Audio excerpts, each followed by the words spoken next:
आप बीच में नहीं बोलेगा।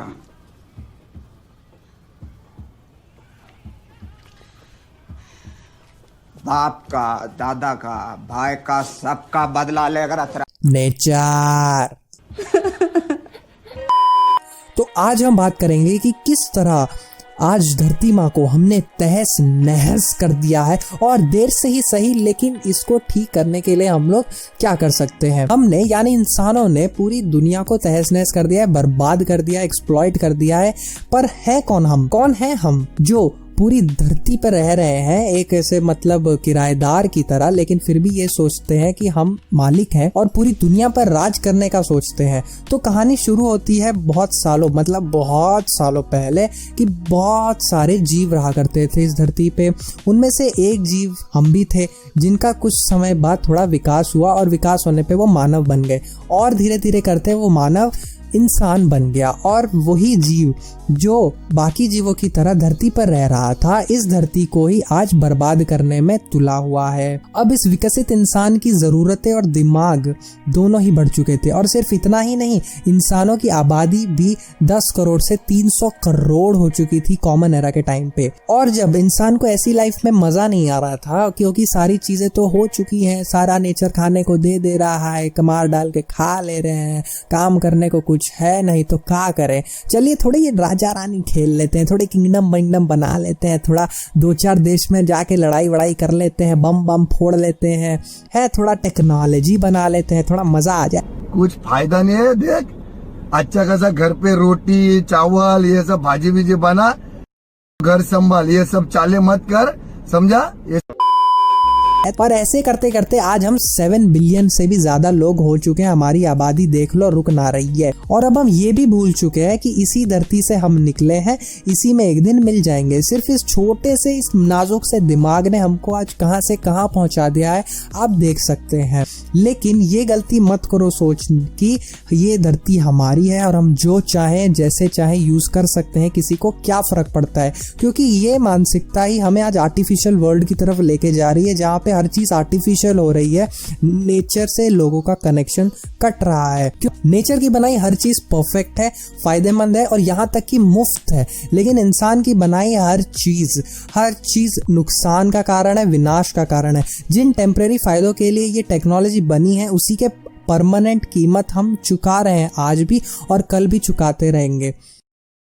तो आज प्रॉब्लम क्या है? सबसे पहले जानवरों के पास रहने के लिए जगह नहीं है, क्योंकि हमारी पॉपुलेशन बहुत ज्यादा है, और जानवर बेचारे बोल नहीं सकते, ठीक है, वो मोर्चा नहीं निकाल सकते। हम समझते हैं, हमारे पास क्योंकि दिमाग है, हम तो विकसित हैं ना, तो हमें समझना पड़ेगा। दूसरा, क्लाइमेट चेंज। ये जो कार्बन डाइऑक्साइड और बाकी केमिकल्स जो आप हवा में छोड़ रहे हैं, इसको एनवायरनमेंट में अब्सॉर्ब होने के लिए या फिर पूरी तरह गायब होने में लाखों साल लग जाएंगे। मतलब लाखों साल, समझ रहे हो? 1,000,000,000। और उसकी वजह से बर्फ पिघल ही रही है, जो आपको समुद्र में ऐसे ऐसे मतलब डुबा ले जाएगी। तीसरा, बहुत सारे और बहुत ही ज्यादा पॉल्यूशन है, जिसके जिम्मेदार कौन है? हम मालूम है, तेरे बाप को मत सिखा, चल। चौथा, एक्सप्लॉइट हम सब कुछ कर रहे हैं, जो मिले सब कुछ एक्सप्लॉइट कर रहे हैं, लेकिन सस्टेनेबल एनर्जी, सस्टेनेबल यूज एक भी नहीं कर रहे, जिससे कि किसी को नुकसान ना हो। पांचवा, एलियन स्पीसीज का बढ़ना। एलियन स्पीसीज वो प्लांट्स और एनिमल्स होते हैं जो इकोसिस्टम के पार्ट नहीं होते, क्योंकि वो हार्मफुल है सबके लिए, सिर्फ इंसानों के लिए नहीं, सबके लिए, जानवरों के लिए भी, सबके लिए वो हार्मफुल है। और यही एलियन स्पीसीज बढ़ रही हैं, जिससे कि आप ऐसे पेंडेमिक्स और इतनी महामारी और बाकी सारे बीमारियां अलग अलग तरह की देख सकते हैं। अब सब अगर ऐसा ही चलता रहा तो मुझे आपको कॉन्सिक्वेंसेस बताने की तो जरूरत नहीं है। पर हमें क्या, ये सब देखने के लिए हम जिंदा थोड़ी ना रहेंगे, तब तक तो हम मर चुके होंगे। बेटा, जैसे तुम्हारे कर्म है ना, मोक्ष तो तुम्हें मिलने वाला, फिर से यहीं पे जन्म लोगे इसी धरती पे, और फिर यहाँ पे फिर से पिछली पीढ़ियों को गाली दोगे जैसे आज दे रहे हो। तो हम क्या कर सकते हैं ताकि फ्यूचर थोड़ा बेटर हो और हमें 70 डिग्री में ना रहना पड़े, सांस लेने के लिए ऑक्सीजन सिलेंडर ना लेके घूमना पड़े, रहने के लिए समुद्र में घर ना बनाना पड़े, साइट सीइंग के लिए ये VR ग्लासेस ना पहनने पड़े, और बच्चे पैदा करने के लिए गवर्नमेंट से परमिशन ना लेनी पड़े। सबसे पहले सबसे बड़ी प्रॉब्लम का सॉल्यूशन करो, पॉपुलेशन कंट्रोल को ध्यान दो। पॉपुलेशन कंट्रोल से रिलेटेड बातों को सीरियसली लो। पॉपुलेशन जितनी हमारी पिछले 100 सालों में बढ़ी है उतनी पिछले हजारों सालों में नहीं बढ़ी थी। दूसरा, ये जो हम मॉडर्न ह्यूमन कर रहे हैं, देख लिया हमने पिछले 200 सालों में कि हमने क्या उखाड़ा। कुछ भी नहीं उखाड़ा, सब कुछ उखाड़ फेंका। तो अगर ये हालात अच्छे करने के लिए हमें समय में पीछे जाना पड़े 400 साल 500 साल, क्योंकि तब लोग खुश थे, लोगों के पास कोई ग्लोबल वार्मिंग जैसे शब्द भी नहीं थे, ना कोई प्रॉब्लम हुआ करती थी क्लाइमेट चेंज और जानवरों का, और ये सब कुछ नहीं होता था।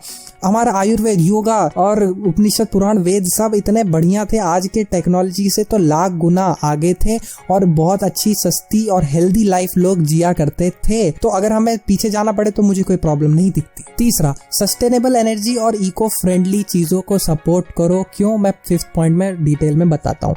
चौथा, वाइल्ड लाइफ और नेचर को ज्यादा से ज्यादा सपोर्ट करो, प्रोटेक्ट करो। हम भी उन्हीं के साइड के थे। सोचो अगर आज हम विकसित हो गए, हम लोग ऐसे बन गए, कल को वो विकसित हो गए, कुछ और बन गए, तो हमारी जान ले लेंगे वो।